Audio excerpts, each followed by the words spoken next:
En esta primera unidad o primer módulo habrá algo absolutamente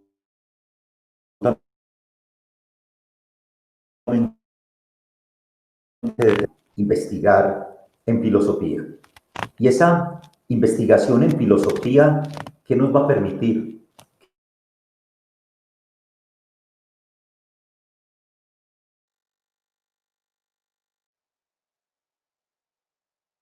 Queridos, está investigando, busca su realidad, busca la realidad de esa investigación, fundamentalmente ¿dónde?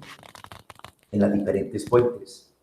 Es una investigación que está determinada por el interés y el entorno de cada investigador.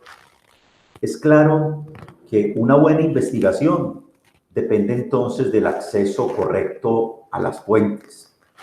Para que eso se dé, es vital una adecuada interpretación. Interpretar se convierte en una posibilidad de captar válidamente lo que se quiere decir. Es por eso que esta interpretación alude inmediatamente a esa tarea de la hermenéutica, que es capaz de ponernos en contexto. Digamos entonces de entrada que la esencia del filosofar se da en la pregunta que nace del asombro o de la duda. Y esa pregunta que nace del asombro o de la duda permite que cada uno de nosotros nos preguntemos, claro, es que estoy ante una experiencia vital. Y esa experiencia vital nos lleva a hacer preguntas, porque cada vez que se formula una pregunta, se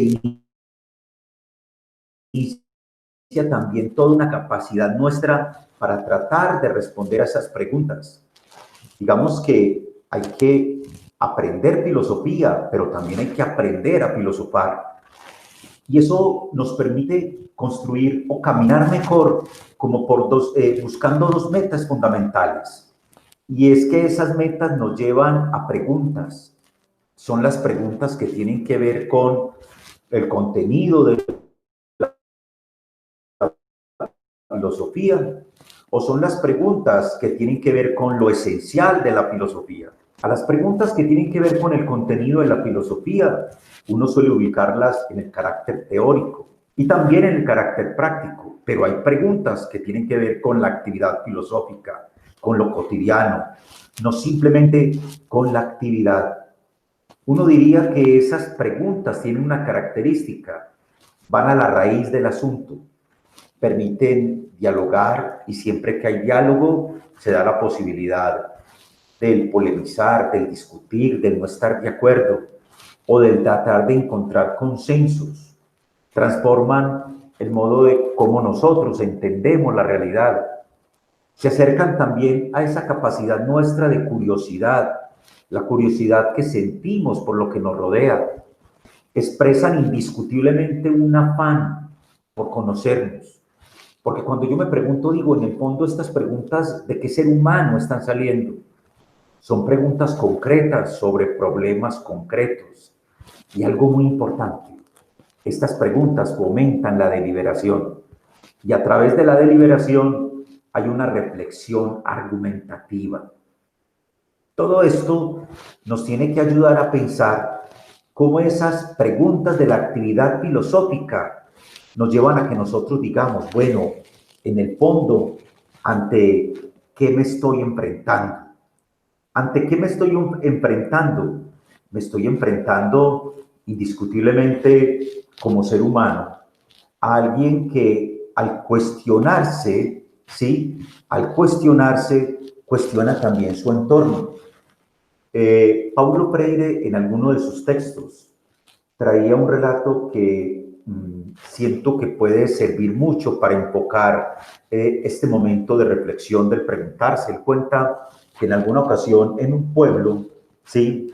Había una escuela y en la escuela, por supuesto, estaba la maestra con sus estudiantes, pero sucedió algo bien particular y es que estando allí en el encuentro con sus estudiantes, la maestra el primer día de clase le dijo a sus estudiantes, bueno niños, hoy vamos a hacer un dibujo.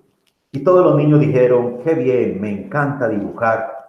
Y en una de esas, Entonces uno de los niños dijo, bueno, ¿y qué vamos a dibujar, profe? Y la profe dijo, hoy vamos a dibujar una flor.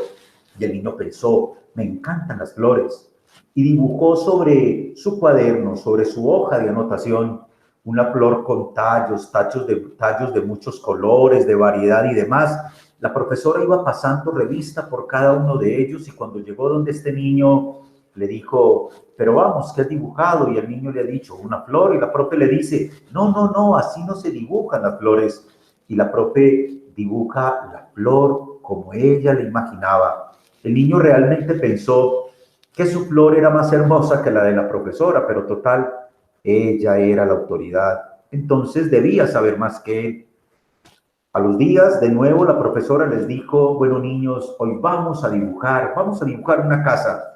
Y el niño pensó, qué bien, me encanta dibujar casas. Y empezó a dibujar una casa con varias ventanas, con pasto y todo lo demás. Y cuando la profesora iba pasando revista y llegó donde él, le dijo, pero no, no, no, ven, ven, ven. Esta casa hay que hacerle modificaciones. Y la profesora empezó a dibujar como ella creía que era la casa. La verdad, nuevamente el niño pensó que su casa era mejor que la de la profe, pero total, ella era la profe, ¿no? Debía saber más que él. Y así sucesivamente, un día cualquiera les dijo, vamos a dibujar un bosque, y el niño pensó, qué bien, me encantan los bosques, dibujó su bosque, pero de nuevo la autoridad de la profe hizo que cambiara el dibujo. Pues bien, cuenta Pablo Freire que la familia de este pequeño cambió de sector, de barrio, todo lo demás, y por supuesto llegó a una nueva escuela.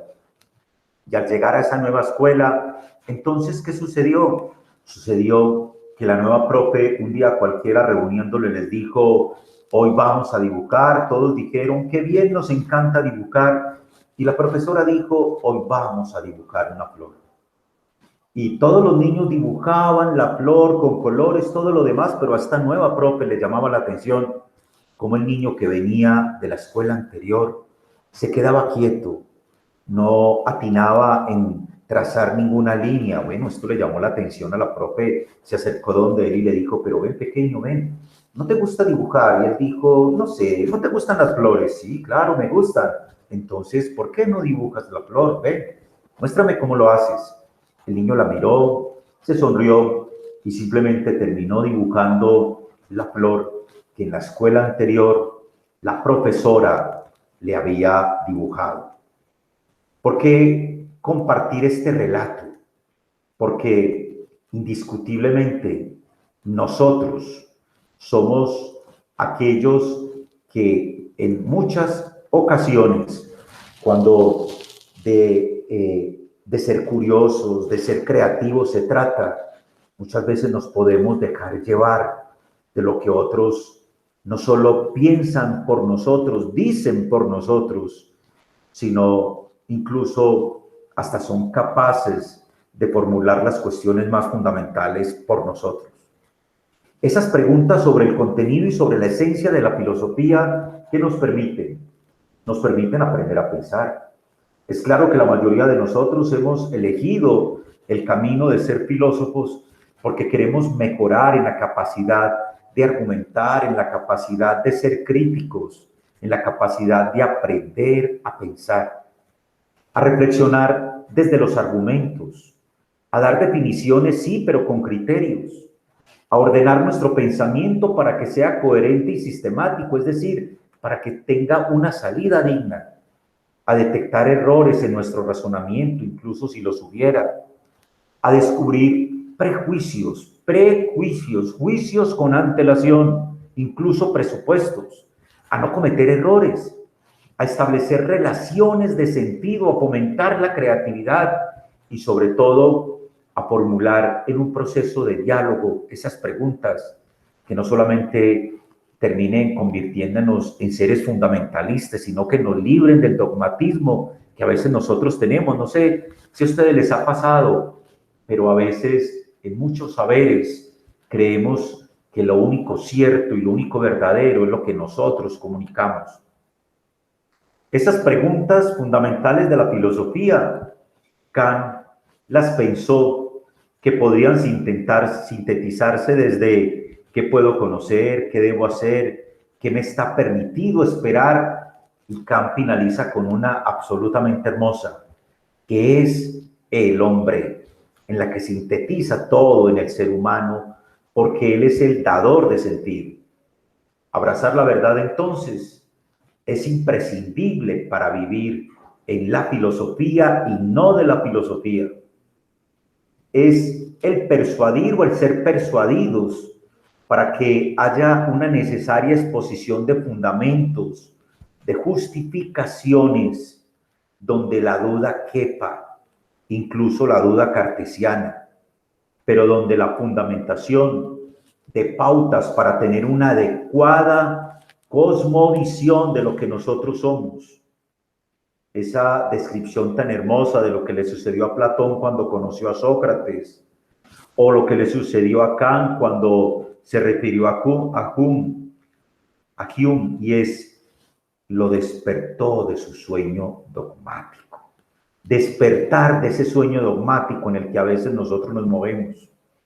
Después de la fundamentación viene que la especificidad de establecer una doctrina, de hacer juicios.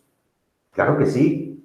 Plantear presupuestos, axiomas, tesis posibles, ¿por qué no? Hipótesis posibles.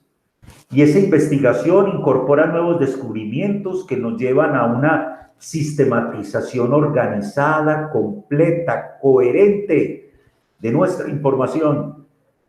Hay que empezar a elaborar vademecums, decálogos, manifiestos, tratados, compendios, mapas conceptuales, mapas mentales, que nos vayan creando una idea clara de hacia dónde queremos enfocar la teoría que le estamos apostando. La filosofía ha reconocido que se nutre de la realidad, claro que sí, pero también se nutre de las diferentes fuentes de conocimiento. Porque en el fondo, ¿qué es lo que pretendemos? Es que la filosofía nos transforme. Y en esa transformación hay un elemento absolutamente vital.